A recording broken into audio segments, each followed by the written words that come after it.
Selamat datang di sesi kita kali ini. Hari ini kita mau bahas sesuatu yang idenya itu luar biasa ambisius. Mungkin kedengarannya agak gila malah ya.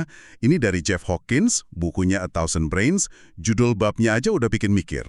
Perencanaan warisan untuk kemanusiaan. Sumber kita ya bab 15 buku itu. Misi kita hari ini yaitu kita bedah konsep radikal ini. Coba Anda bayangin skenario paling buruk deh. Spesies kita, manusia, ini punah total. Pertanyaannya jadi bukan lagi gimana cara nyegahnya, tapi apa sih yang bisa kita tinggalin? Gitu. Bisa nggak kita bikin warisan yang ya melampaui keberadaan fisik kita? Sesuatu yang berarti buat masa depan yang jauh banget. Ini bukan ngelamun filosofis doang loh. Hawkins nyoba ngasih kerangka berpikir yang konkret. Agak mengejutkan malah. Kenapa coba kita repot-repot mikirin warisan setelah kita mungkin udah nggak ada? Nah, ini yang mau kita gali. Ya, perencanaan warisan pribadi. Banyak dari kita kan, atau paling nggak kepikiran lah, bikin rencana warisan aset, rumah, atau bahkan cuma album foto, surat gitu buat anak cucu ya kan? Buat orang tersayang setelah kita nggak ada. Nah, Hawkins ambil ide ini, terus di zoom out gila-gilaan ke skala spesies. Tapi, kenapa gitu? Kenapa spesies perlu mikirin warisan? Alasannya ya, jujur aja agak suram sih, kayak yang dibahas di bagian lain bukunya juga. Hawkins itu sadar banget sama risiko eksistensial yang kita hadapin. Manusia, ancaman-ancaman yang bisa aja ngehapus kita dari bumi. Entah itu perang nuklir, ya kan? Atau perubahan iklim katastrofik yang nggak kekontrol. Bisa juga pandemi super, atau bahkan risiko dari teknologi kita sendiri kayak AI super. Kalau salah satu skenario buruk itu kejadian, dan kita lenyap, ya pertanyaannya jadi apa yang sisa? Apa keberadaan kita, semua kerumitan kita ini hilang gitu aja, ditelan waktu?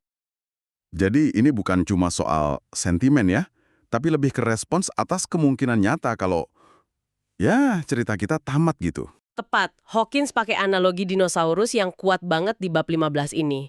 Coba bayangin mereka deh, menguasai planet ini 160 juta tahun. Lama banget itu. Mereka hidup, berburu, berkembang biak, ya kan? Bertarung, ngurusin anak-anaknya, kehidupan yang penuh drama selama jutaan tahun. Terus, ya gitu, mereka punah, bles, kena bencana katastrofik. Kalau bukan karena kita, spesies cerdas lain yang muncul jutaan tahun kemudian dan nemuin fosil-fosil mereka, seluruh cerita dinosaurus itu bakal hilang aja dari memori alam semesta. Kayak nggak pernah ada, nggak ada jejak sadar sama sekali. Wah, itu kalau dipikir-pikir agak ngeri juga ya. Mikir kalau semua sejarah kita bisa lenyap tanpa bekas gitu aja. Nah, itu yang Hawkins pertanyakan. Kalau manusia punah, nasib kita bakal sama nggak kayak dinosaurus? Apa semua pencapaian kita, seni kita, sains kita, budaya kita yang beragam, filsafat, bakal nguap gitu aja? Lenyap selamanya tanpa ada yang tahu kita pernah eksis? Hawkins sendiri ngerasa kemungkinan ini, dia nulisnya, sedikit tidak memuaskan. Kayak ada rasa enggan gitu, nerima kalau intelijensi seunik kita bisa hilang tanpa jejak. Ini mungkin nyentuh inti dari apa yang Hawkins lihat sebagai pertarungan di diri kita, antara otak lama yang cuma pengen gen kita lanjut, sama otak baru atau neokortex kita yang ngasilin pengetahuan, pemahaman soal alam semesta. Masa sih warisan neokortex ini hilang gitu aja? Oke. Mulai masuk akal nih. Ada semacam dorongan buat ngelestariin hasil kecerdasan kita ya.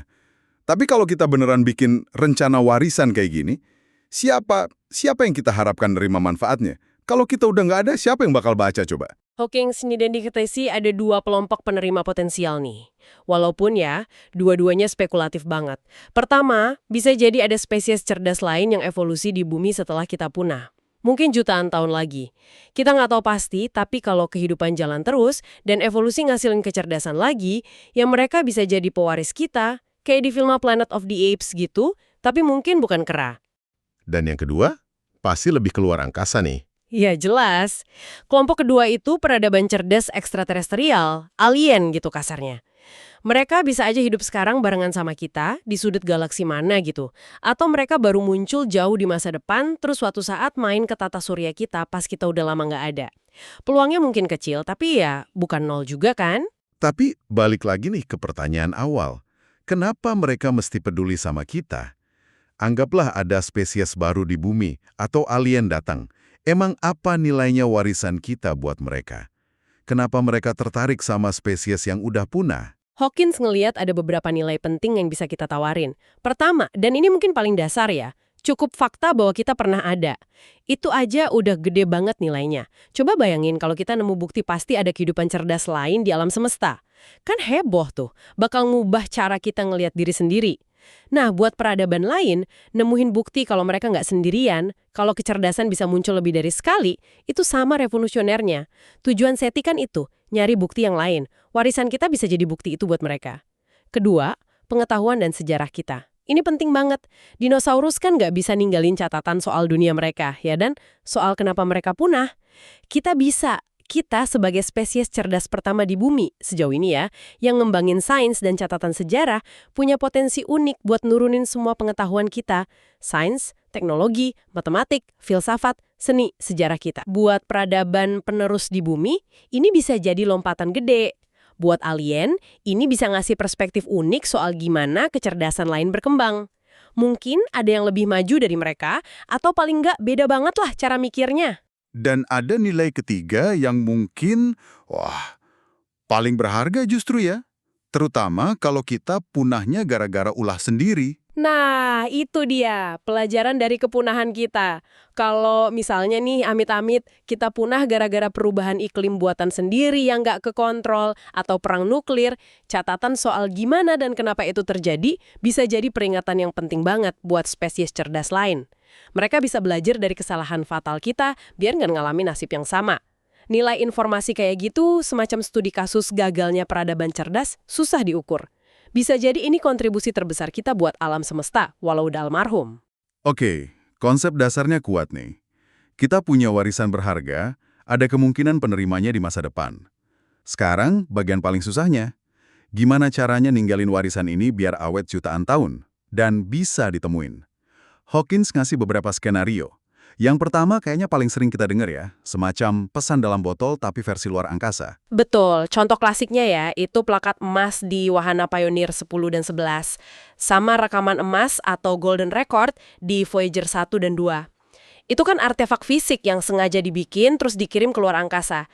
Isinya ya simbol-simbol soal siapa kita, di mana kita, sedikit budaya kita lah. Tapi kayaknya Hawkins sendiri nggak terlalu optimis sama cara ini, bener nggak? Iya, dia realistis banget soal ini. Peluang artefak fisik sekecil itu ditemuin secara kebetulan di luasnya angkasa itu. Yah ampun, secara statistik hampir nol. Wahana-wahana itu, walau keren secara ide, lebih kayak artefak simbolis aja sih. Monumen kecil buat diri kita sendiri, bukan metode komunikasi antar bintang yang efektif. Terus gimana sama ide yang lebih baru, kayak Breakthrough Starshot, yang mau ngirim ribuan wahana super kecil ke bintang terdekat pakai laser gitu? Hawkins juga nyebut itu. Menarik sih idenya, karena nyoba ngatasin masalah jarak pakai kecepatan tinggi. Tapi masalah dasarnya sama aja. Wahananya kecil banget, gampang rusak, dan walau jumlahnya banyak, kemungkinan salah satunya ditemuin dan dipahami itu masih kecil banget. Jangkauannya juga cuma ke bintang terdekat. Jadi, pesan dalam botol fisik ini, walau keren, kayaknya bukan strategi utama buat warisan jangka panjang. Oke deh, kalau ngirim barang fisik nggak efektif, gimana kalau ngirim sinyal? Skenario kedua Hawkins kan biarkan lampu menyala. Ini ada hubungannya sama SETI dan METI ya? Benar, kita bedain dulu ya. SETI itu kan usaha pasif. Kita nyari sinyal dari peradaban lain, kita nguping ke kosmos. Kalau METI itu kebalikannya, kita aktif ngirim pesan dari bumi ke bintang-bintang, berharap ada yang dengar. Nah, masalah utama SETI sekarang tuh, kita cenderung nyari sinyal aktif dari peradaban yang hidup sekarang. Dan masalahnya, jangan-jangan nggak banyak yang hidup sekarang barengan sama kita gitu ya? Cerdas itu tamu. Kalau tiap tamu cuma mampir bentar terus pergi, muncul terus punah dalam skala waktu kosmik yang pendek, mungkin cuma ribuan atau jutaan tahun, walaupun banyak tamu yang datang ganti-gantian sepanjang malam, tapi kalau kita lihat di satu waktu tertentu, ruangannya bakal kelihatan sepi terus. Peluang 2 tamu, 2 peradaban ada di ruangan barengan dan bisa saling sapa, komunikasi, itu mungkin kecil banget. Ini yang sering disebut paradoks Fermi juga, kalian? Terus kalau METI gimana yang kita ngirim pesan? Bukannya itu kontroversial ya? Ada kekhawatiran bisa narik perhatian peradaban jahat gitu? Hawkins nyebut soal kekhawatiran ini yang sering disebut hipotesis hutan gelap. Tapi dia kayaknya cenderung nganggep resikonya dilebih-lebihin dibanding tantangan yang lebih gede. Argumennya mirip kayak startup baru, mending ngumpet takut idenya dicuri atau mending coba kasih tahu dunia kalau kita ada. Hawkins mikir, kemungkinan tantangan terbesar kita itu bukan ngadepin predator, tapi sekedar bikin ada peradaban lain yang cukup dekat, cukup maju, dan cukup tertarik buat merhatiin kita di tengah berisiknya kosmos. Jadi fokus Hawkins itu bukan komunikasi real time ya, tapi sesuatu yang lebih awet. Persis. Kunci dari skenario biarkan lampu menyala ala Hawkins itu bukan ngirim pesan obrolan, tapi bikin semacam sinyal penanda, beacon, yang tahan lama banget. Mungkin jutaan tahun, jauh setelah kita punah. Sinyal pasif yang intinya cuma bilang, kami pernah di sini, kecerdasan pernah muncul di bintang ini. Kayak ninggalin kartu nama abadi di pesta kosmik tadi. Dan di sini ide paling gilanya Hawkins muncul ya. Meredupkan matahari kita sendiri. Haha, ya ini bagian paling spekulatif tapi juga paling keren. Gimana kalau kita bisa bikin megastruktur? Mungkin kumpulan satelit raksasa atau perisai di orbit matahari. Yang sengaja dibikin buat secara periodik dan sengaja bikin cahaya matahari kita meredup dikit. Tapi polanya spesifik banget, kelihatan buatan gitu. Pola redupnya itu harus sesuatu yang nggak mungkin dijelasin sama fenomena alam biasa, kayak planet lewat gitu. Wow, ngeredupin matahari. Gila sih. Tapi tadi katanya secara teori bisa. Rekayasa skala besar di masa depan, atau bahkan mungkin dengan teknologi sekarang kalau ada kemauan politik sama sumber daya global yang gede banget, nggak perlu redup drastis kok, dikit aja. Tapi polanya jelas nunjukin ini buatan. Dan yang penting, sistemnya bisa dirancang buat jalan sendiri. Mungkin pakai tenaga matahari juga, selama jutaan tahun. Implikasinya jadi menarik ya. Kalau kita aja bisa kepikiran begini. Maka mungkin peradaban lain yang lebih maju udah ngelakuin itu. Ini ngubah cara kita mikir soal SETI. Kita nggak cuma nyari sinyal radio atau laser aktif, tapi juga nyari technosignature pasif. Kayak pola redup bintang yang aneh dan nggak wajar di bintang lain. Bisa jadi itu fosil teknologi dari peradaban yang udah lama punah. Penemuan bintang Tabi dulu kan sempat bikin heboh gara-gara pola redupnya aneh. Walau sekarang kayaknya penjelasan alami lebih mungkin. Tapi idenya tetap valid. Cari jejak rekayasa skala besar. Wah, ini benar-benar mau buka cara pandang baru ya. Oke, tadi udah bahas pesan fisik sama sinyal penanda. Skenario ketiga, yang katanya Hawkins paling penting dan paling mungkin kita lakuin, itu Wiki Earth. Ini bukan cuma soal ngasih tahu kami ada, tapi ngelestariin inti dari siapa kita. Pengetahuan kita. Tepat. Hawkins berkali-kali bilang kalau pengetahuan itu aset kita yang paling berharga, paling unik, dan mungkin paling langka di alam semesta. Ini produk utama neokorteks kita. Tapi semua cara kita nyimpan pengetahuan sekarang, buku, film, data digital itu gampang banget hancur di bumi dalam skala waktu geologis. Erosi, pergerakan lempeng, bencana alam, perang, bahkan sekedar materialnya rusak aja dalam jutaan tahun, itu hampir pasti bakal ngehapus semua catatan fisik kita di planet ini. Terus solusinya gimana menurut Hawkins?